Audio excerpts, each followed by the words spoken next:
The Own Your Intuitive podcast is for the creatives, spiritual entrepreneurs, and light workers in the world. The shining ones who have been told to dim their light and stop believing in magic. I say screw that. The time to rise is now. To bring your gifts out into the world in a big way, creating a business that feeds your soul and your bank account. You are a magical being with the potential to change the world, one human at a time. The time for you to own your intuitive is now.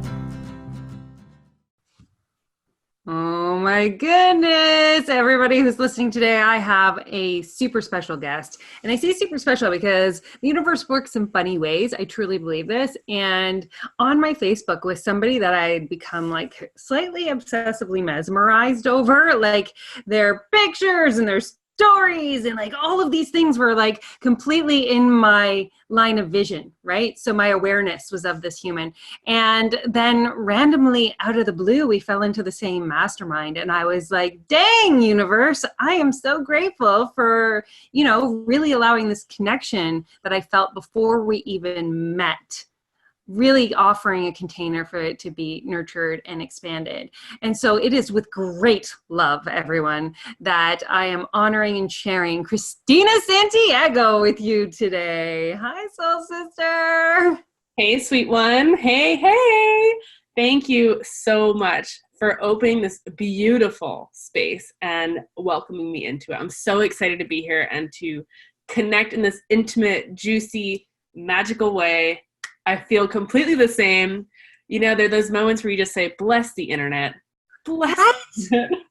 For all the people who are like, I don't need none of that computer business in my life, right? And I'm like, man, if I didn't have this beautiful vehicle, then some of the most incredible relationships and bonds and friendships would never have been able to be formed.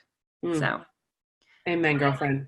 And I do want to share this with those listening today because I think that there's something to be said when two very spiritual people get together to do a podcast. And, I all of a sudden started putting oils on my hands and opening up my energy centers. And then you were like, yep. And then in a moment, right before we press record, there was just this space in which we both went within in order to show up in our highest vibrational selves for today. And so I wanted to honor that with you as well, because I know that that is something that's never happened before. So you're magical. Right here, right? That's how we do. I think we just have cultivated that knowledge, that deeper presence. And that's what this work is. That's what we're here sharing and talking about and owning in our own lives and businesses. Truth. For those who because I'm like, oh my God, I love Kristina Santiago. Like, man, she's the bomb. And they're like, who is Kristina Santiago? Like, who kind of by the way, you sound kind of like it sounds like there was a game, somebody Santiago, that I used to like. I don't remember what it was, but I'm like, every time I say your name, I'm like, who is or where is whatever Santiago is coming through my head. Yes. So much, yes. You're referencing a TV show from, I think, the 90s. Where in the world is Carmen Sandiego? Something like that. Yes. And so that is what goes through my head every time I say your full name. I need my own theme song. Please, will you please get a theme song? So tell us a little bit about who you are right now, because I'll ask you your history story, but just who are you right now? Who is Kristina right now? Yeah, absolutely. What a great question. I love how you presented that because it gets me to own this moment as we are everyone is in evolution constantly and we try to grasp who we were. We try to dream into who we're becoming. Right now, sister, I am an energy muse and a business coach who is currently revamping an RV, living in Florida with my family, with my immediate family. And I say that with the utmost love and respect, and also the secret gnawing of get me out of here, send help. Just kidding. I am truly, this is my learning right now. Mm-hmm. My learning. I'm a previous tattooer of 7 years, and this year has been wild. I didn't really I don't know that I've necessarily spoken the vastness of the shift in this past year, but we've been on quite the adventure. We sold our tattoo shop in California, downsized, moved into an RV in Florida, and I've just been really diving into Exist Brightly, which is my business. So I love that you called yourself an energy muse, but for those who were listening, can you define that one out a little bit more?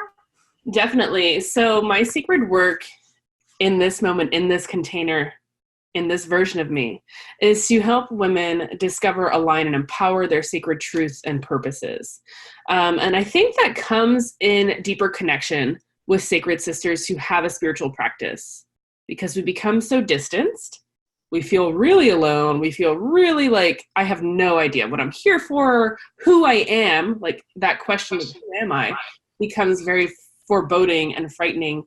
And then we come into contact with certain people who amplify and who help us like sink deeper into ourselves. I know you understand this because you are one of those magnetic forces, right? You somehow have this beautiful alignment within, and people come into your vortex or just in your circle or your friends, however you want to line that up linguistically. And they just get to see a new side of themselves. So as an energy muse, how I would describe that is just serving in the revealing.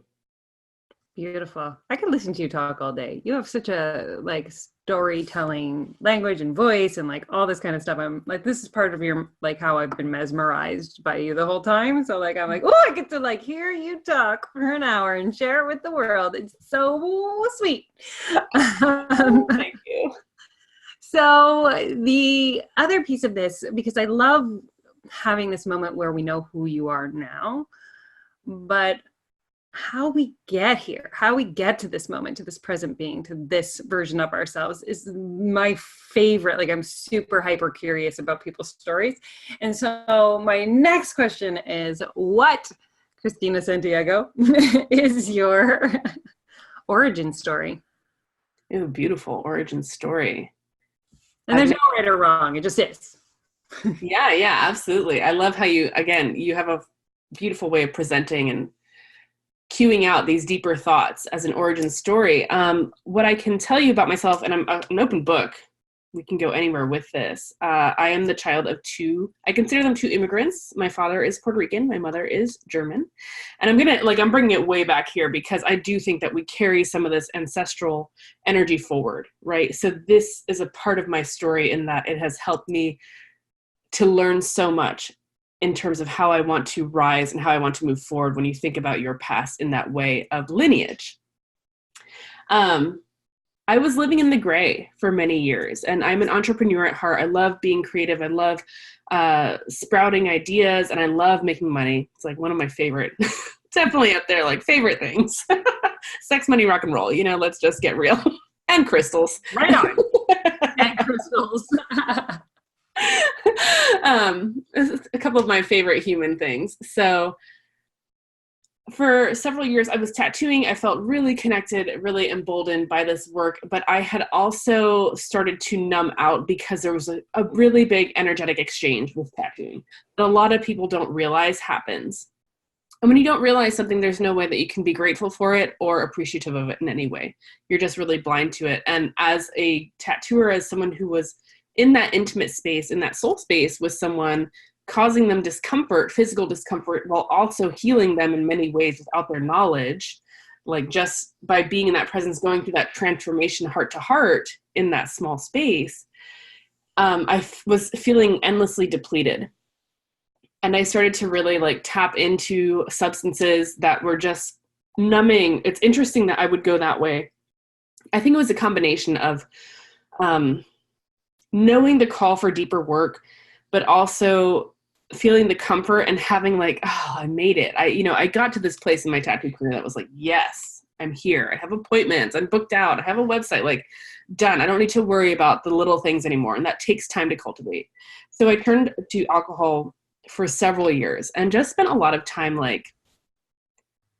laying low, getting quiet, just I don't even want to deal with expansion. I don't want to deal with growth. I get it, been there. a formidable task when you're not looking at growth as a path, when you're looking at it at like a mountain, right? Right. We want to, for me, I had to change perspective. So the first thing I really wanted to do in my life and career and this business shift was peel back the layers. And that meant for me removing some of these toxins from my life. And so I always like to share this part of my story because I think there's a lot of people who they don't own it. They're like, yeah, I drink, I have a couple glasses or whatever it is, but they don't necessarily recognize that they know they're withholding their growth, whatever that might be in whatever way.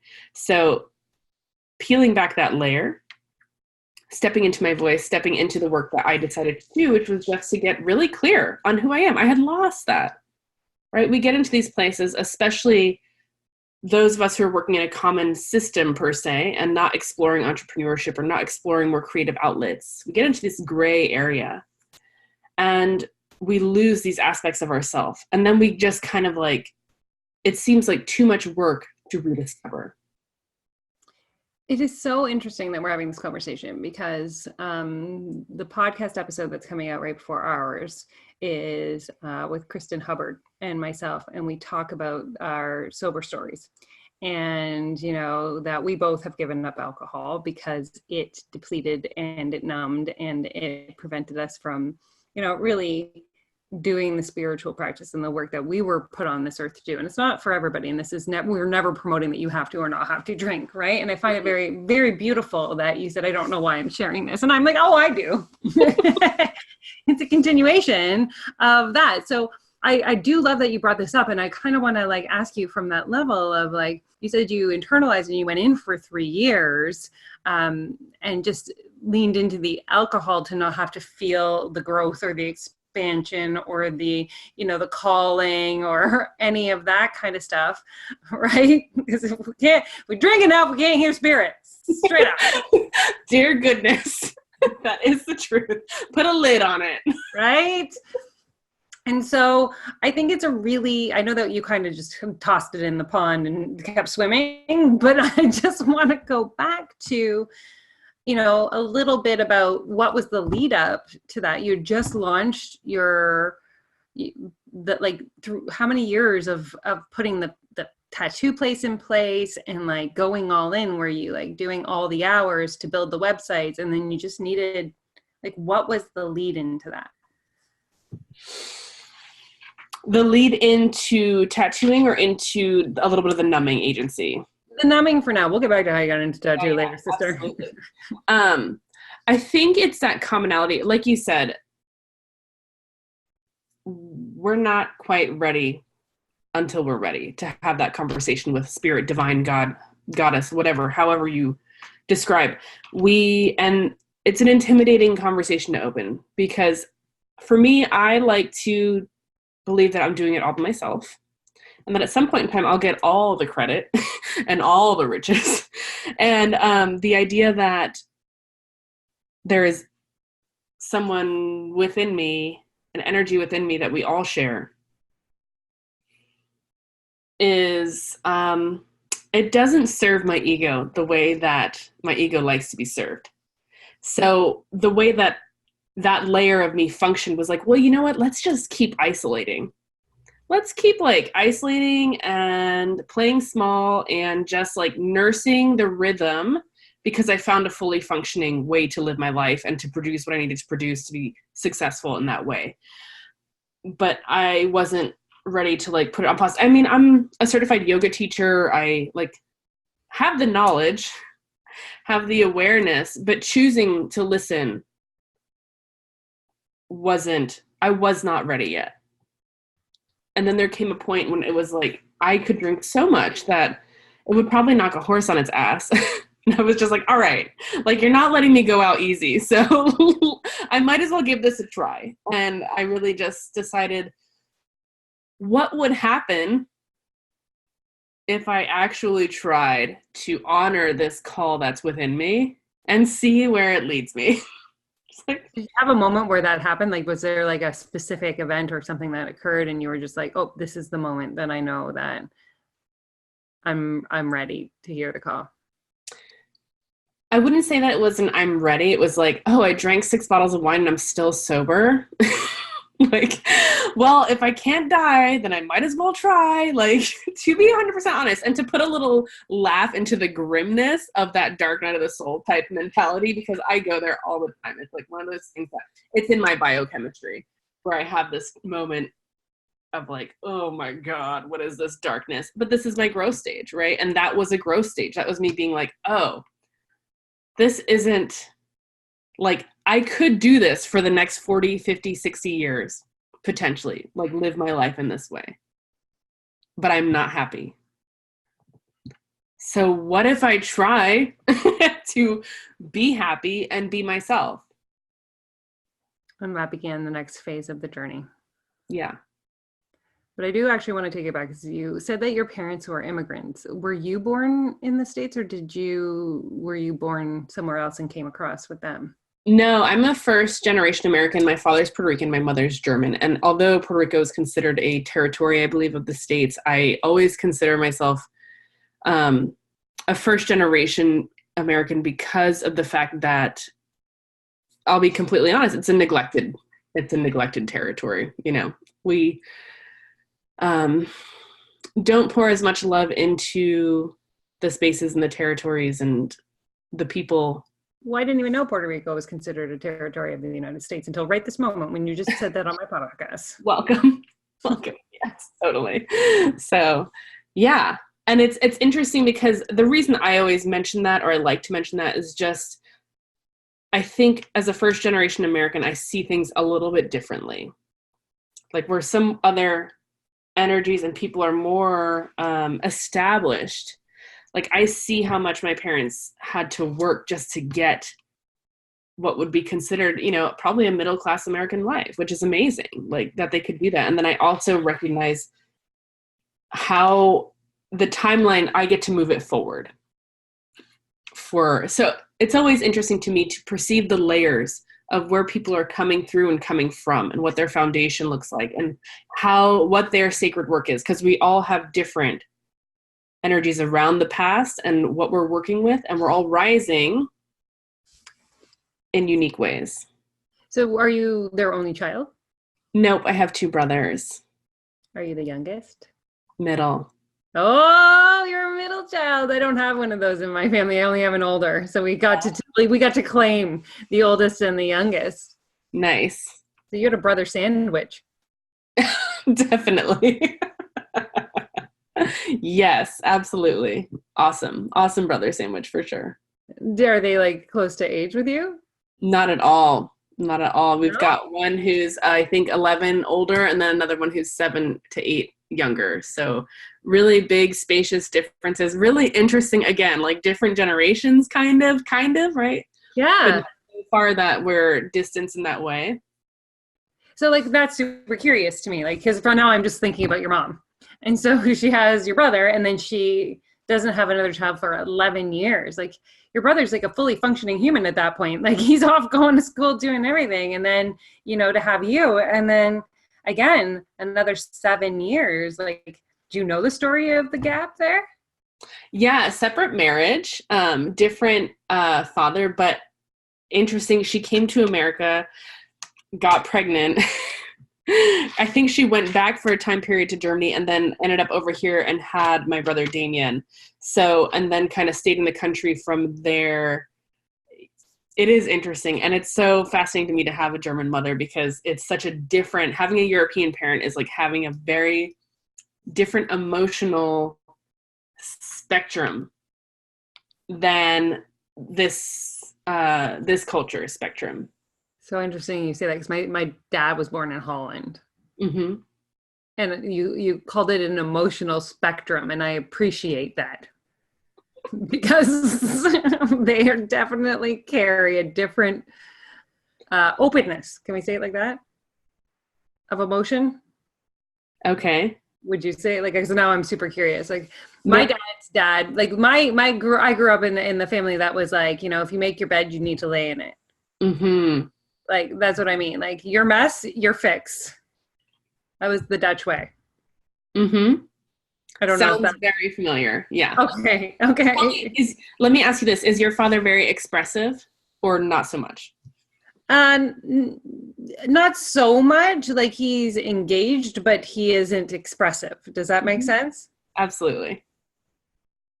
Look at it. We're like, I feel like we're like, if our parents listen to this, we cannot say it the way that we would drop it. Like My it's. mom's right outside. Well, what I've really found out and what I've really discovered and been unpacking this year is how, and it might also have something to do with her direct German ancestry. Okay, like a lot of, I think, energetic and cultural guilt, to be quite frank, that has Right. been carried through, and therefore like a need to over compensate, and also a like a self punishment. I will not feel joy. Like the moments of joy are very, very small and Mm, far and few between. And this has been something that's been really eye opening for me to kind of start to see this, because my father is completely opposite. Very playful, fiery, I would say, more jovial, just expressive, willingness to, he's more hot headed, but laughs a little louder, you that's know? what I think of Latin. Like I think that you know what I mean. Like the whole 100%. So having that dichotomy and like trying to choose which place do I fall into, and then as an adult also recognizing that there's actually kind of an ease to not feeling. There's an ease in being like, no, I'll just be the more muted version of myself, because I don't upset anyone. I don't start conversations that scare me. I don't ignite anger. I might not bring as much laughter as I'd like to, but hey, that's okay. And for me, this is not the truest way for me to function mm-hmm. as an adult, like having to reframe and do this healing work and come into this voice of my own to be like, oh, actually, I can be all those things. So you, because I want to like kind of get to what brought you into tattooing. Were you always artistic when you were young? Like, were you creative? Were you drawing? Was there anything that kind of like was the seed for that particular path? Yeah, I would say my husband. He's an amazing tattooer, and I met him before I was tattooing, and I was in my early 20s. I didn't have a path that had been really figured out. I really didn't have a dream, but what I saw in Dave was something that I've never seen, and that was a creative discipline. So I always thought that like artistry, photography, and I kind of launched into, like I said, I've always had a very entrepreneurial spirit. So at first I really launched into doing photography and serving pinup, like women mostly in like pinup or boudoir shoots, to help them see themselves in this really beautiful and luscious way. And I started to grow my business in that way while I was with him. And I kept seeing just the imagery. And in tattooing, there's the broad area of tattooing, the umbrella, and then there's like a creme de la creme of people who have really studied all the imagery from the different cultures, lots of all sorts of different deities, religion, symbols, sigils. There is a lot of knowledge that goes into this imagery. Behind what you are putting on your body, you are holding for life. Like you are carrying this with you. So I started to notice this power, and I became intrigued, and I studied, and I drew, and I drew, and I drew, and eventually I got to a place where I was working at a shop, helping out with the desk and learning, and then I started eventually again to move forward and tattoo and move away from photography. And how long did that take? That was probably about a 2 to 4 year process. So altogether, I would say that my tattoo career has been about 10 years, and with really firm tattooing the past, I guess it would be 6 to 7 years at this point. And you did like I'm just mesmerized by this. You didn't draw when you were a kid, like you never like were expressive and creative in that way, and then one day you just decided to like begin drawing tattoo stuff and could draw. Like that's what I'm gathering from this. I would say year 5, 6, 7, 8, I could draw. Like it took its sweet time. And I was grateful to have a partner who, again, that creative discipline was everything for me. It was something that I hadn't seen in my family, you know, my mom works a conventional job or worked a conventional job, and my father retired really early. So I didn't see this idea of someone who could make it on their own. Right. And I have always had that in me that I just cannot work for anybody else in this way. I have tried to work conventional jobs and have oddly not been welcomed or been let go because I don't fit. Entrepreneurial story for sure. Can I just like say, like, I'm so in awe of this. Like, I really want to like kudos to you and like shine on you for a second here, because like that vision that you had, like even doing boudoir and pinups are a, like incredible way to highlight a woman, like just incredible. But to have your sights set on an outcome, like to be like, I will learn this craft come hell or high water, that is, you know, because a lot of people skip this step. A lot of people don't see, like, I can't even imagine like what it would be like for you to look back on your first drawings.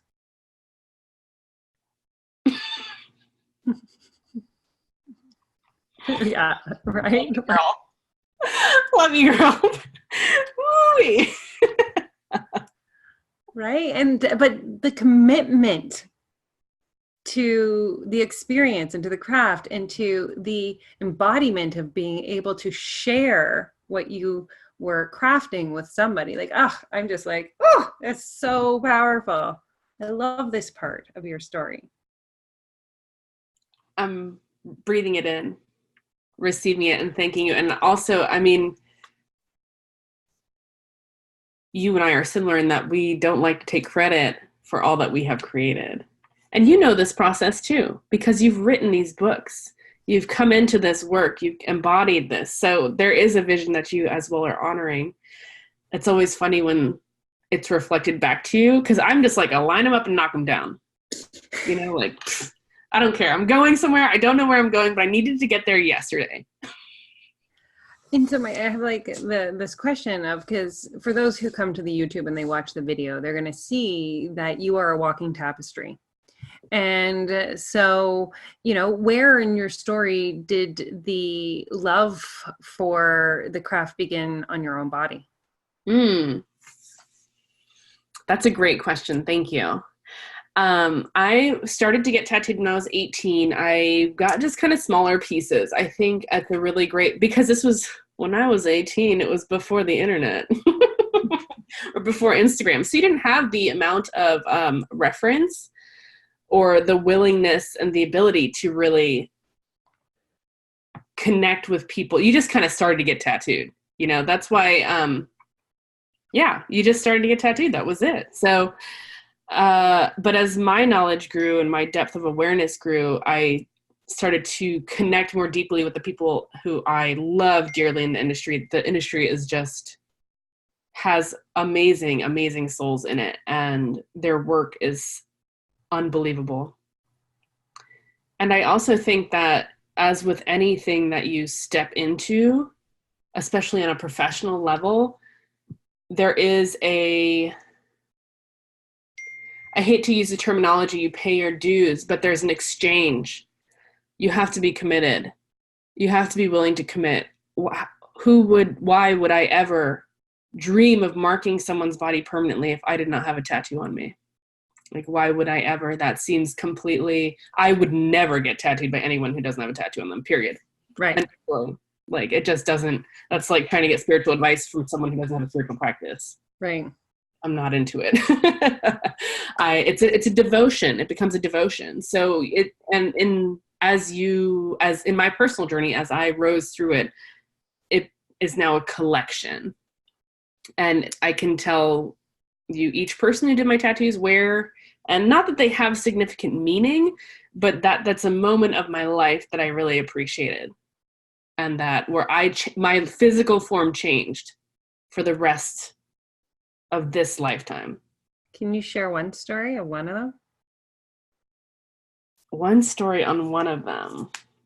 Do you have a specific one in mind? No, I'm just like open to see which one comes through for you to share.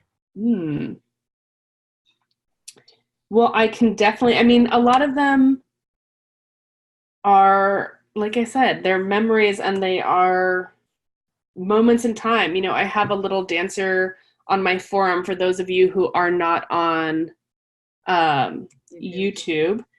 And in Olympia, Washington, which is one of the places that we moved to after leaving Florida, I started a burlesque troupe called Tush, which is now a really huge sensation in the area and is absolutely amazing. I love those girls.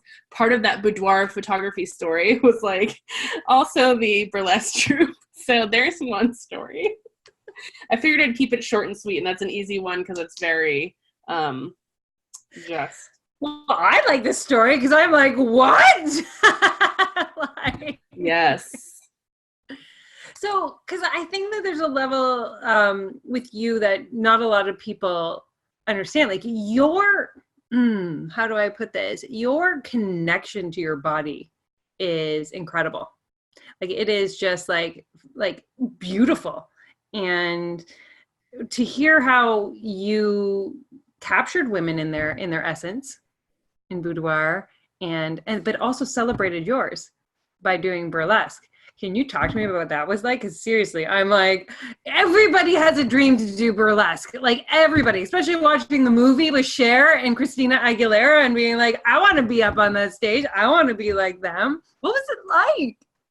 So I believe it was just one show because I'm super uncoordinated. And as with many things that I've learned, I definitely don't realize how much work it takes.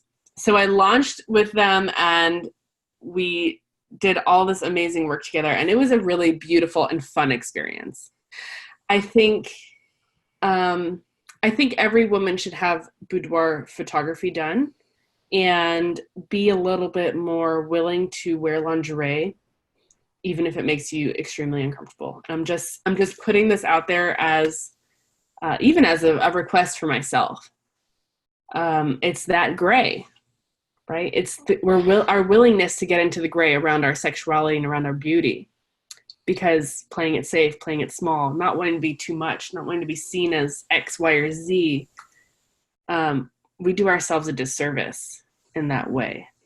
And burlesque is a lot of fun. I think it's always like one of my things where I'm like, well, maybe in 10 years when I'm more established, I would explore it again, because it's really, I love movement. I love dancing. I'm not a formal dancer in any way, shape, or form, nor do I think I'm a good dancer. I just shake it till I break it, literally. So, but it's fun. And it's, what I love about burlesque is the allure, the play. It is, if you're watching burlesque and it's not coming across as a show as a whole where you're involved and you want to see the next level, not just the reveal or the body, but like the costumes, the makeup, the amount of time these women are putting into their characters and into the story they're going to tell in this one song is it's mesmerizing, it's invigorating, and then it's also incredibly sexy. It's a beautiful thing. It's interesting. I see like a whole like overlapping conversation that you keep circling, and I don't know if you notice that you do, like your love of story. Right? Burlesque tells the story, like coming in and getting, this, whatever tattoo. There's a story behind like I can only imagine how many people came into your tattoo shop and had something that they didn't know what they wanted, but they weaved a story for you. And then did you design based on their story, or did they often pick? That is kind of a case-by-case scenario. Some people come in with a lot of energy behind their pieces. This happened, I want this to represent it.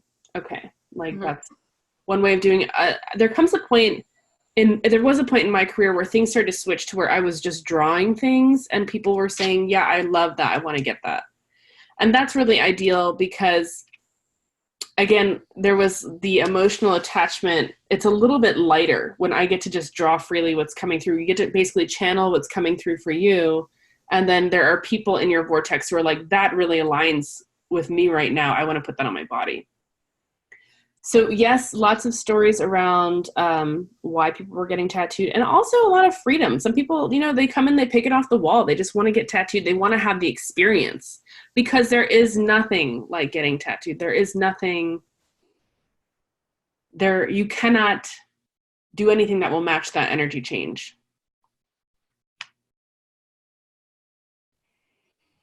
Yeah, I have a tattoo and I did not have a great experience. So like I'm like, I wish I'd known you earlier, because it's like a psychiatrist's like picture of what do you see when you look at this. But I kind of want to get back into the story of, so you were in your early 20s, you were doing the photography, you met this man named Dave. He intrigued you. He was a tattoo artist. You got swept into the world of tattoo artistry. Now you're like mid-20s. You start the craft. You start to like honor and learn. You start to be in, I'm going to assume, because I don't know, and so correct me if I'm wrong, that the tattoo world is in itself a world. Yes. Right? Because I'm hearing you say like you learned who was really exceptional, who like did, you know, and you started to follow and create relationships and those kinds of things. Where in this did you launch your own tattoo store or parlor? Where did I launch my own tattoo career in that way? Well, because you were the receptionist at one tattoo place, right? And then I know that you said you owned your own studio for a while. So Dave owned a shop. Yeah. So how that transformed is in Olympia, the place with the burlesque troupe, where I was doing pinup and boudoir photography under Painted Lady Photography, in case anybody's interested in seeing this laid out in a timeline. I wanted the opportunity to move forward in tattooing, and it was a really tight-knit community, and therefore a little bit tricky for me to get in. I'm not a patient person. I had asked a couple times from the mentor of mine who was at the shop, and he was like, yes, but let's wait. Yes, but let's wait. And I got to a place where I was like, yes, but I'm not waiting. So we ended up moving from Olympia to California. And in California, we both actually landed at a shop near us. It was right down the street, and it was what's considered a street shop. So it was a great place for me to cut my teeth, per se, and to learn the ins and outs. And I basically just started tattooing. Okay, you're saying street shop, like I know what that is. So can you define what that is, and if there's a different way, like a different shop? Absolutely. So I would say a street shop is considered more of like what we would say as a walk-in shop. So people just coming in, maybe they have ideas already. They want to get, more often than not, simpler, less attached tattoos, or less, it's a great place to learn how to build relationships in the community and how to get the basics hammered out, per se. So that's what I mean by street shop versus like a custom art shop, which is where you'd want to be fully embodied in your own work and craft and design and style by the time you arrive there. And then you're really like just fine tuning how you work through the years. Got you. So you started in the street shop and you're in California. Where in California? Just curious. Monterey. Cool. And so you and Dave are working there. How does, again, two like people in a street shop decide, hey, one day let's open our own place? Yeah. Our lives have been a migration into new opportunities, and just poor Dave, if he could have only had a content wife. But I am a seeker forever, seeking to expand, and always knowing that there's more if I open to it, right? So it's a blessing and a curse, this type of personality. You know it, girl. I do. So in that knowing and in that opening for more, it had been a dream. It had been a dream of mine to open a shop with Dave. So we migrated towards a different shop in the area that was more aligned with who we were in terms of coworkers and vision.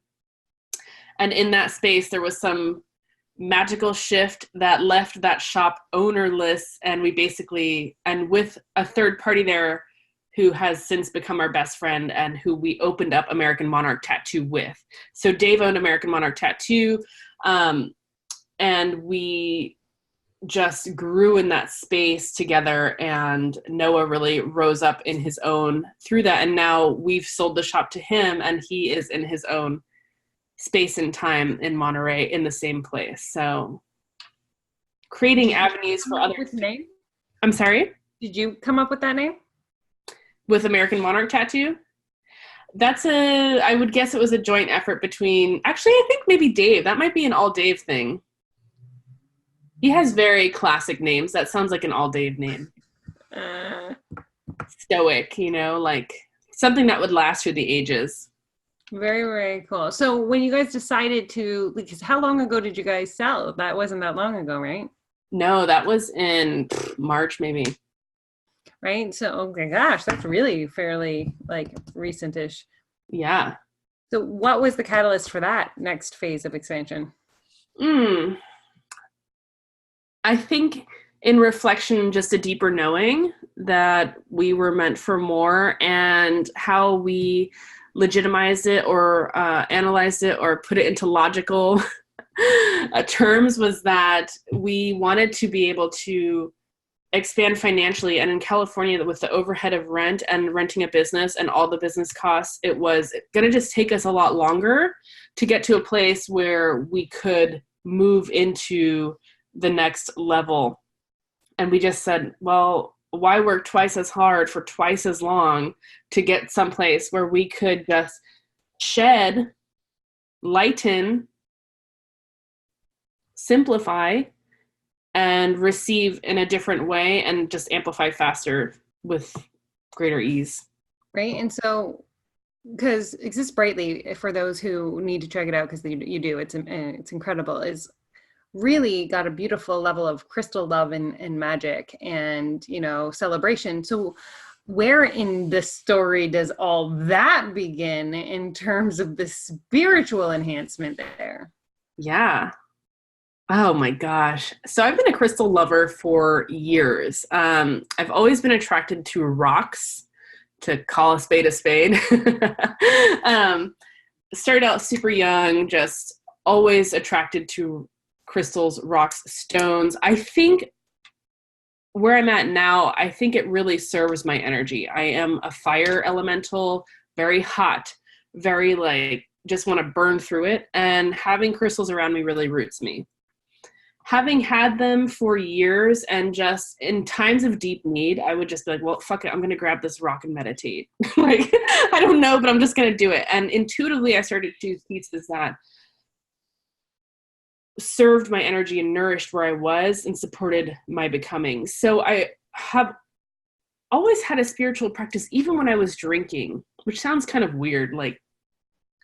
It was not as strong or as dedicated. And I think I might have just done it out of maybe just this need to think that I was creating balance.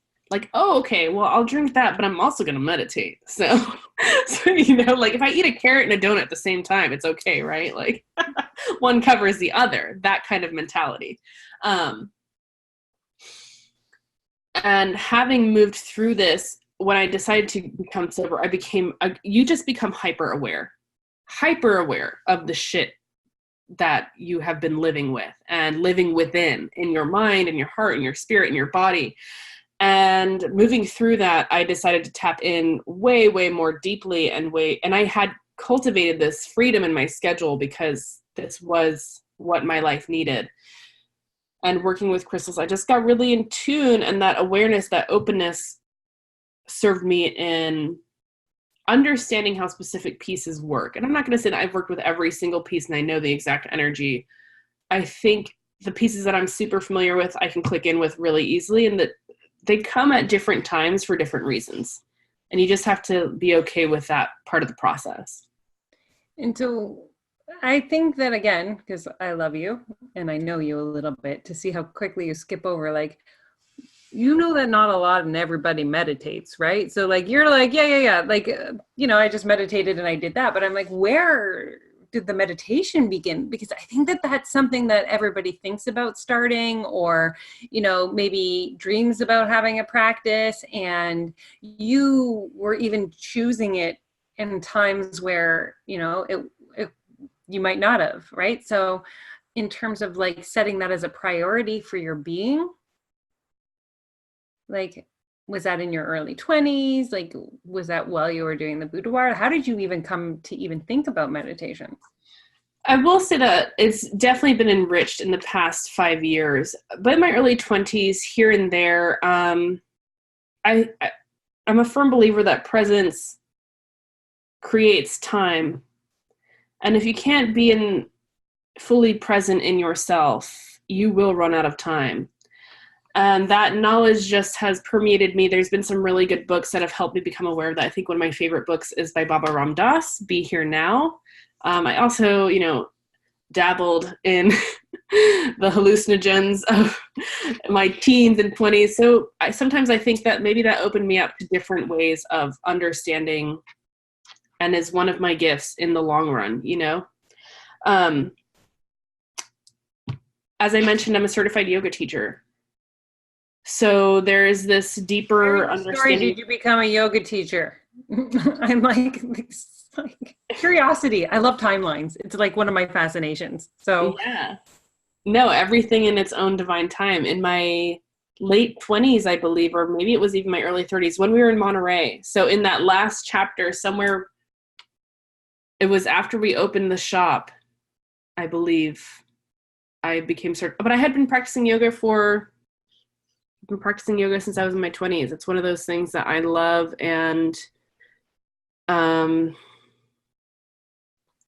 the body connection. Although I love my body, I don't necessarily love being embodied in my form, if that makes sense. I'm more of like let me just hang out up here and like think about things and feel things, but I don't necessarily want to be in this all the time. So yoga really helps me to nourish and love this form and love this shape and give it power and give it strength, while also serving my chakras and releasing a lot of that built up thought. Do you want to know why I'm fascinated with this part of your story? Is because I didn't start meditating till I was 37.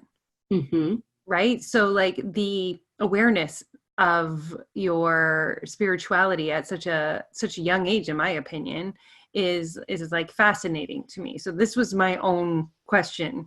And for those listening, like it's never, it's the right time when it's the right time, right? It was meant to start when I was 37. Kristina was meant when she was in her early 20s. But I just think that, the journey, like listening to the journey throughout this podcast of, stepping into that practice at such a young age. And then like for me, like the focus that you had when you placed your mind onto achieving and creating and manifesting and co-creating whatever it was that you were being led into, I'm just like, I'm in awe, Kristina, of really your experience. Thank you. I think it's beautiful. I think it's beautiful because like we don't see it as when we're saying it from our perspectives, but from my perspective, I'm like, damn, like. And I got to say the same to you. I have to completely, as the blind leap has just unfolded and leapt out, it is like, wow, look at this woman receiving and stepping in, and just, it is a beautiful thing to be and to bear witness to. So I appreciate that insight and that pause, that recognition on so many levels. So you said that your practice has gone up, or it has been deeper in the last 5 years. What made that so? I would definitely say a key factor has been removing that layer of toxicity, and recognizing that there is the need for pause. The world is overwhelming. The world is overwhelming on every level. And when you are perhaps aware of how other people feel, whether you consider yourself empathic or highly sensitive or intuitive, or maybe you don't consider yourself any of those things and you're just being you are being influenced in ways. And it's been really important for me to get to know myself, to get to know the spark, what makes me tick, to get to know what sets me off, to get to know the woman in me who is scared. Because as I meet and greet these aspects of the facets of my diamond, I get to nourish and embody and hold them all so closely and know when it's their time to be a voice that I honor, and know when it's a time for me to say, no, I'm doing this like this because of this, like, because I feel this. I do think that all of these experiences and all of these personalities play a huge part in our self-discovery, but I don't want to be overwhelmed by personalities. I want to know myself. Is that what called the moon to you too?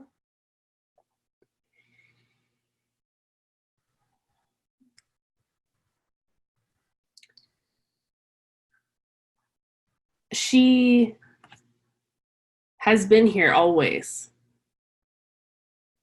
And there are few things in my life that I can say that about. And it's nice to know that she will always be here. And the awareness around the cycle, studying witchcraft in my goth teen years has served me well in this, you know, all of this understanding. There's so many different facets to life and so many ways that you get to embody your brilliance. Different vehicles at different times are just going to show up, and you're going to get on the bus. All right. You're going to get off somewhere, and then the next bus is going to come around. You're going to be like, yes, this is me now. Like, it's a very David Bowie experience. Love that analogy.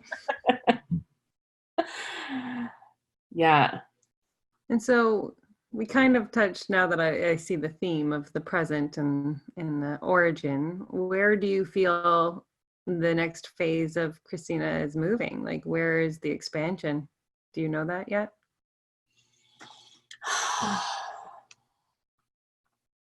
Right now, my energy feels really called to broaden and welcome more souls into this space and into this awakening. And we don't need permission, but sometimes we need to feel like we've been given permission to do the sacred work and to commit and to say the word God, say the word spirit, say the word divine. Like, sometimes we, you know, it's true. I was there.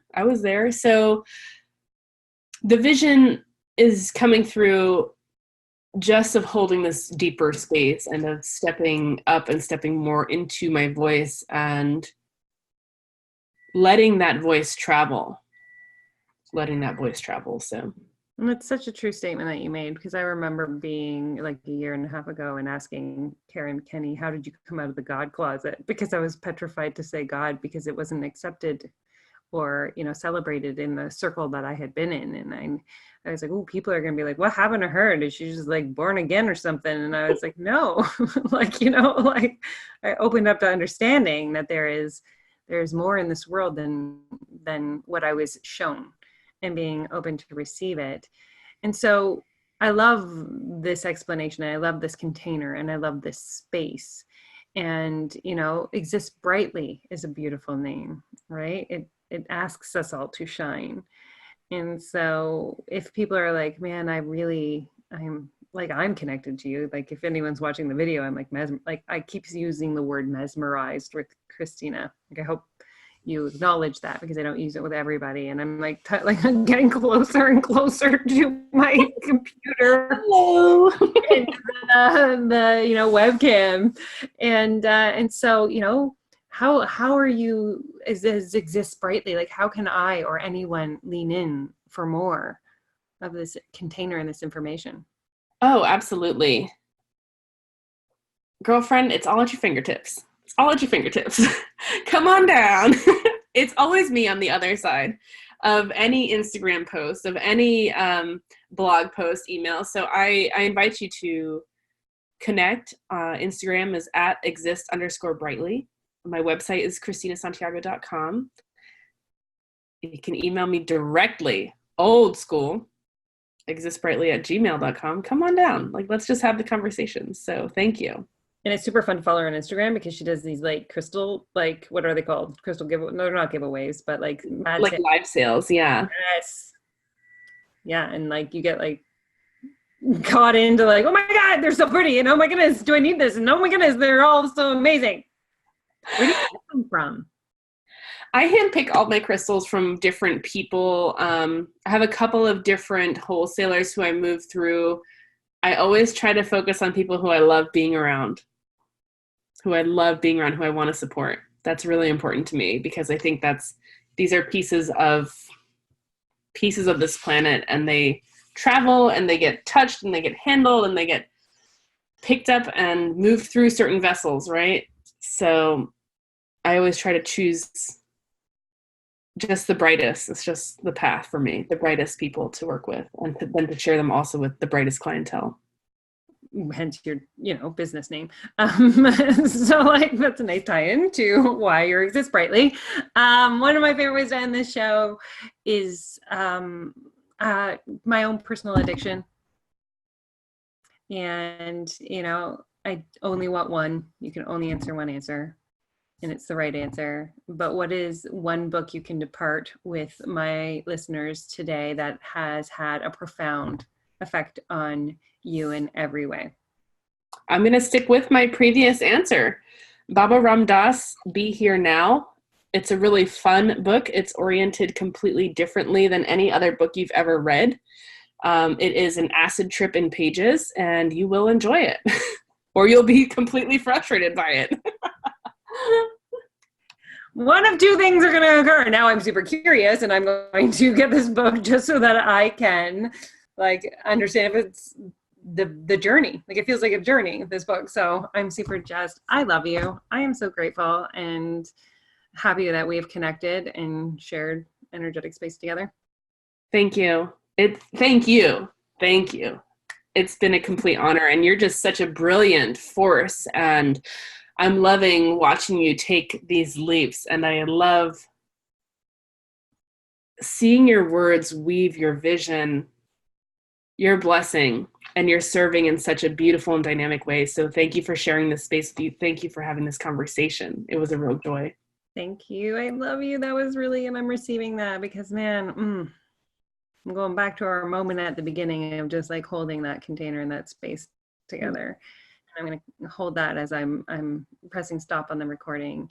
And guys, reach out, follow Exist Brightly. Like you will be so happy you did. There's so much magic and experience on the Instagram and with Kristina. So I look forward to sharing another guest with you next week, but take a moment, pause, breathe, and just be in this moment with us because it was truly, truly, truly special. Thank you.